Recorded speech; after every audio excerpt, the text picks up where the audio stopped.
Pun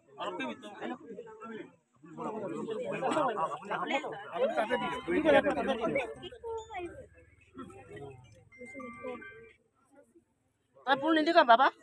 Ah, soleh. Om ada? Sarong আমি পুনৰবাৰ তেখেতৰ আসন গ্ৰহণ কৰিবৰ কাৰণে আৰু আমি সকলোৱে এপাহ ফুলেৰে হওক Halo, makan pegu bu, siro. Ngokolo pa gedung amia milo. Gulagat borpotar sokoli missing dolung amko sopa gentung. Dok ngok ekebare agika magbo. Sorgyo biku dapak siro.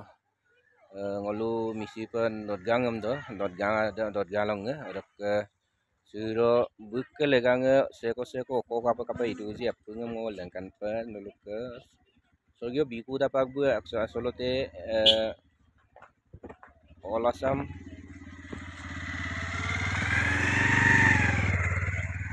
olasam missing শিক্ষক সমাজৰ মানে কেন্দ্ৰীয় সমিতিৰ প্ৰতিষ্ঠাপক সভাপতি আছিলে বুলুক শিক্ষক সমাজ এচিন সব কাংকাপা কাপুঙে আৰু শিক্ষক সমাজ লিতে কাপা লুকাজি আৰু এমএলএ দেচিন সব গিলা লুকা এমএলএ দেচিন কাপা অকক দইং কুবিকাজি আপুঙ নলম লেংকানা গিপা কালা স্কিপ মাপা কালা দুটকা sebekado pagana get demotak dok buka mudium sin raide aipa malaba monai bitak ada mudi klide mokodam sin aino লেংকানা গিপা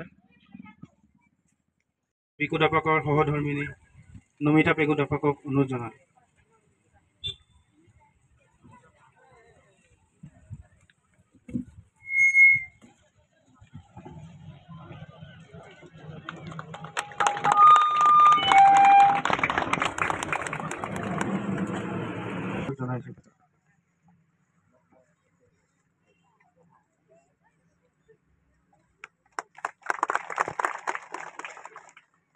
Bodo Kachari welfare ছ'চাইটিৰ অট'নমাছ কাউন্সিলৰ GM EM executive member Pradip স্বৰ্গীয়াই ডাঙৰীয়া তেখেতকো এখনি ফুলাম গামোচাৰে সম্বৰ্ধনা জনাবৰ কাৰণে দীপেন পাওক অনুৰোধ জনাইছোঁ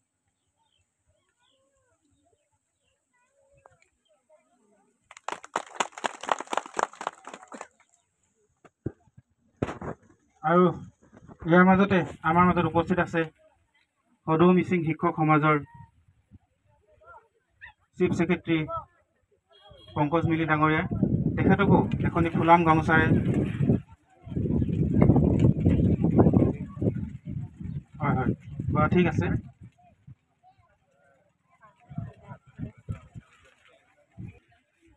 এছিষ্টেণ্ট ইঞ্জিনিয়াৰিং অভয় ডেকা ডাঙৰীয়া তেখেতকো এখনি ফুলাম গামোচাৰে আদৰণি জনাবৰ কাৰণে ৰঞ্জয় মিলিক অনুৰোধ জনাইছোঁ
আগমলো আমি কন্টাক্ট করো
Yapako.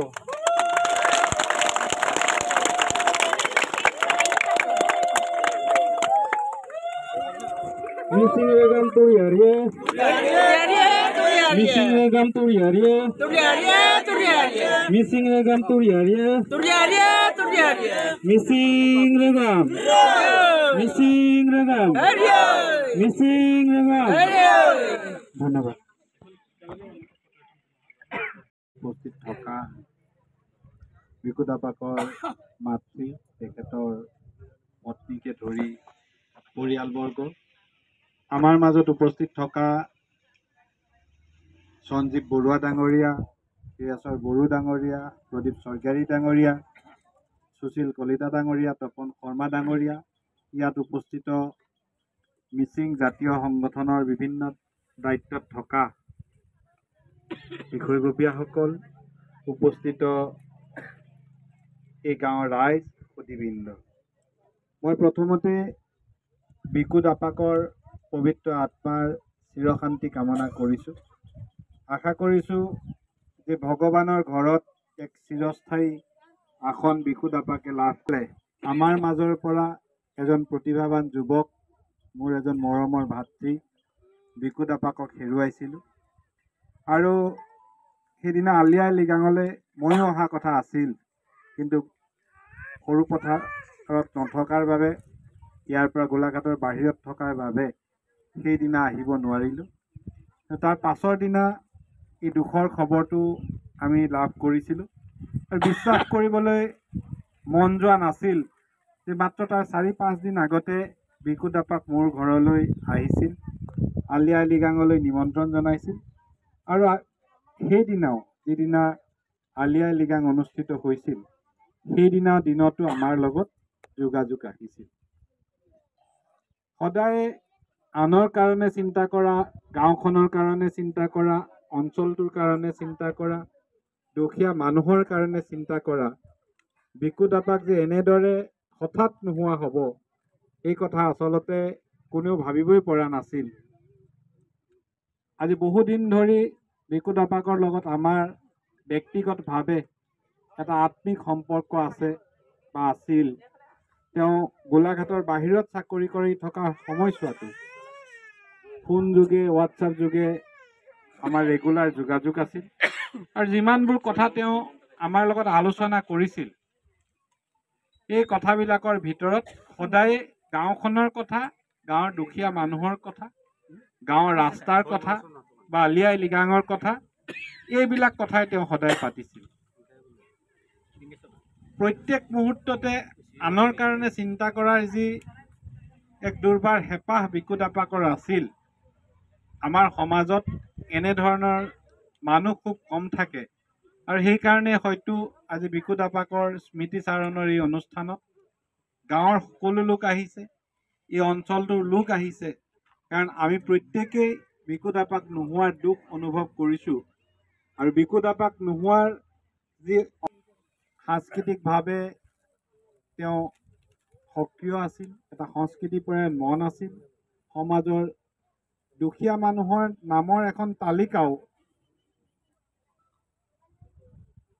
তেওঁ মোক হোৱাটছআপত দি থৈছিল, যিসকলৰ অৰুণোদয় পোৱাৰ প্ৰয়োজনীয়তা আছে। খুব কম মানুহ আছে যি এনেকৈ নিজৰ গাঁওখনৰ প্ৰতি প্ৰত্যেক মুহূৰ্ততে চিন্তা কৰে। মই বেছি দীঘলীয়া বক্তব্য নেৰাখোঁ, বিকু দাপাকৰ স্মৃতিত ভৱিষ্যতৰ দিনত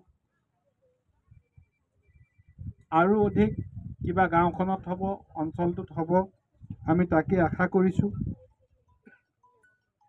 মিৰিগাঁও খেলপথাৰখনৰ কথা কোনোবাই ইয়াত লিখিছে বিকু দাপাকৰ স্মৃতিত। বিকু দাপাকৰ স্মৃতিত কোনখিনিত হ'ব লাগে খেলপথাৰখন? এইখনেই খেলপথাৰখন নিৰ্মাণ কৰাৰ কথা আমাক লিখিছে। খেলপথাৰেই হওক, ইয়াত এটা মঞ্চৰো নিৰ্মাণৰ প্ৰয়োজন আছে। এই মঞ্চটো আধা বনোৱা হৈ আছে। ৰাইজৰ লগত আলোচনা কৰি আমি কামখিনিতো কৰিমেই। কোনটো কাম বা কোনটো অনুষ্ঠানৰ নাম আমি বিকু দাপাকৰ সৈতে জড়িত কৰিম, বিকু দাপাক সোঁৱৰণি মঞ্চই হয়নে, বিকু দাপাক সোঁৱৰণি খেলপথাৰেই হয়, কি কৰা হয় আপোনালোকৰ লগত আলোচনা কৰি নিশ্চিতভাৱে বিকু দাপাকৰ স্মৃতিত আমি এটা স্থায়ী কাম কৰি মই আপোনালোকক প্ৰতিশ্ৰুতি দিছোঁ।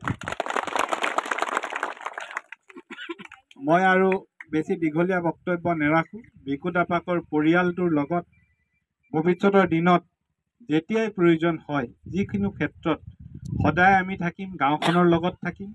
বিকু দাপাকৰ আধৰুৱা সপোনবোৰ সম্পূৰ্ণ কৰিবৰ বাবে যিখিনি কাম কৰিব লাগে সেইখিনি কৰিম বুলি প্ৰতিশ্ৰুতি দি মই মোৰ বক্তব্য সামৰিছোঁ। ধন্যবাদ।